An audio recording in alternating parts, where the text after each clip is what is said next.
அரசமைப்பு சாசனத்தை நடைமுறைப்படுத்துவதில் நாம் அரசமைப்பு சாசனம் என்ன சொல்கிறது? குறிப்பாக மக்களுடைய சாசனம் நாம் என்ன பங்கினை செய்ய வேண்டும்?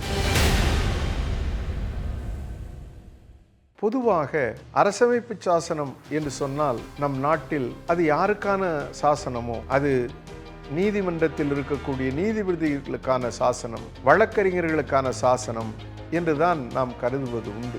ஆனால் அது என்ன சாசனம் என்று சொன்னால், ஒரு நாட்டினுடைய அரசமைப்பு சாசனம் என்பது மக்களுக்கான சாசனம். அதை மக்களிடம் எடுத்துச் செல்ல வேண்டும், மக்கள் அதை புரிந்து கொள்ள வேண்டும். இந்திய அரசமைப்பு சாசனத்தினுடைய முகப்புரியில் அந்த ஆரம்பிக்கின்ற இடமே எது என்று சொன்னால், அதனுடைய முகப்பு எது என்று சொன்னால், இந்தியர்களாகிய நாம் என்றுதான் அது ஆரம்பிக்கின்றது. அப்படி ஆரம்பிக்கின்ற பொழுது அது என்ன பொருளை தருகிறது என்று சொன்னால், புதிய இந்தியாவை, சுதந்திர இந்தியாவை கட்டமைப்பது, உருவாக்குவது, மேம்படுத்துவது அனைத்தும் யார் என்று சொன்னால் குடிமக்களாகிய நாம் என்பதை அது வலியுறுத்துகிறது. இந்த 75 ஆண்டு காலத்திலே நாம் இதனுடைய உண்மைத்தன்மையை, அரசமைப்பு சாசனம் என்ன சொல்கிறது என்பதனை மக்களிடம் எடுத்துச் சென்றிருக்கிறோமா என்றால் இல்லை.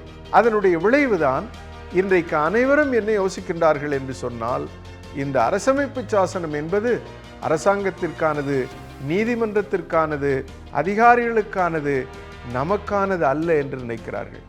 அரசமைப்பு சாசனம் அனைவருக்குமானது, குறிப்பாக மக்களுடைய சாசனம். அரசமைப்பு சாசனம் என்பது ஒரு பலம் பொருந்திய ஆயுதம் என்பதை மறந்துவிடக்கூடாது.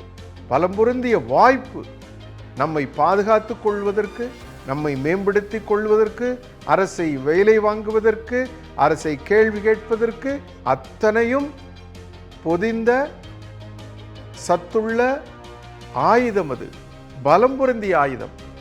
அதை பயன்படுத்துவதற்கு நாம் வலுவுள்ளவர்களாக வேண்டும். அதற்கு நமக்கு ஒரு புரிதல் தேவை. ஆக பொதுமக்களாகிய நாம் என்ன பங்கினை செய்ய வேண்டும், நாம் என்ன பொறுப்பினை அதற்கு ஆற்ற வேண்டும், நம்முடைய கடமை என்ன என்பதை புரிந்து கொள்ள வேண்டும். ஆக ஒரு நாட்டிற்கு வழிகாட்டக்கூடிய அரசமைப்பு சாசனம் என்பது அதிகாரிகளுக்கு மட்டும் வழிகாட்டவில்லை, அது நீதிமன்றத்திற்கு மட்டும் வழிகாட்டவில்லை, அது ஆட்சியாளர்களுக்கு மட்டும் வழிகாட்டவில்லை, அது சமூகத்திற்கும் வழிகாட்டி இருக்கிறது. அதை சமூகம் புரிந்து கொண்டு இந்த சமூகத்தில் பொறுப்புள்ள குடிமக்களாக நாம் எப்படி நடந்து கொள்ள வேண்டும் என்பதை இந்த அரசமைப்பு சாசனத்தை புரிந்து கொண்டு செயல்படுவோமே ஆனால், இந்த அரசமைப்பு சாசனம் கூறியிருக்கக்கூடிய கொண்டுள்ள குறிக்கோளுக்கு ஏற்ப ஒரு நற்சமுதாயம் அந்த நாட்டில் உருவாகிவிடும். அந்த சமுதாயம் மேம்பட்ட சமுதாயமாக இருக்கும்.